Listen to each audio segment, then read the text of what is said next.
ಹರೇ ಶ್ರೀನಿವಾಸ. ಶ್ರೀ ಸತ್ಯಾತ್ಮರಿಗೆ ಜಯವಾಗಲಿ. ರಾಮದೇವರ ಮೇಲೆ ಇರುವ ಶ್ಲೋಕ. ಪಾರ್ವತ್ವಾಚ ಕೇನೋಪಾಯೇನ ಲಗುಣ ವಿಷ್ಣುರ್ನಾಮ ಸಹಸ್ರಹಂ ಪಠ್ಯತೆ ಪಂಡಿತೆ ನಿತ್ಯಂ ಶ್ರೋತುಮಿಚ್ಛಾಮ್ಯಹಂ ಪ್ರಭೋ. ಈಶ್ವರವಾಚ ಶ್ರೀರಾಮ ರಾಮ ರಾಮೇತಿ ರಮೇ ರಾಮೇ ಮನೋರಮೆ ಸಹಸ್ರನಾಮ ತತ್ತುಲ್ಯಂ ರಾಮನಾಮ ವರಾನನೆ. ಶ್ರೀರಾಮನಾಮ ವರಾನನ ಓಂ ನಮ ಇತಿ. ರಾಮನಾಮದಲ್ಲಿಯೇ ಸಹಸ್ರನಾಮವು ಬರುತ್ತಿದೆ. ಯ ರ ಲ ವ, ಅದರಲ್ಲಿ ರ ಎರಡನೇ ಅಕ್ಷರ, ಸೊ 2. ಪ ಫ ಬ ಭ ಮ, ಮ ಐದನೇ ಅಕ್ಷರ, ಸೊ 5. 2 × 5 10.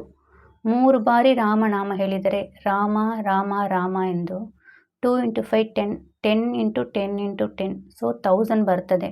ಇದೊಂದು ಪಂಡಿತ್ ನನಗೆ ಹೇಳಿದರು. ಸೊ 3 ಬಾರಿ ರಾಮನಾಮ ಹೇಳಿದರೆ ಸಹಸ್ರನಾಮ ಹೇಳುವ ಪುಣ್ಯ ಹೇಗೆ ಸಿಕ್ಕೋದು ಹಂಗಂದರೆ ರಾಮ ಎಂಬ ಶಬ್ದಕ್ಕೆ 10 ಬರ್ತದೆ.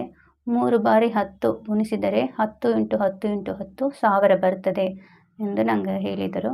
ಸೊ ಎಲ್ಲರಿಗೂ ಅದನ್ನು ಶೇರ್ ಮಾಡೋಣ ಅಂತ. ಮೊದಲೇ ನಿಮಗೆ ತಿಳಿದಿರಬಹುದು, ಇದ್ದರೂ ಹೇಳ್ತೀನಿ.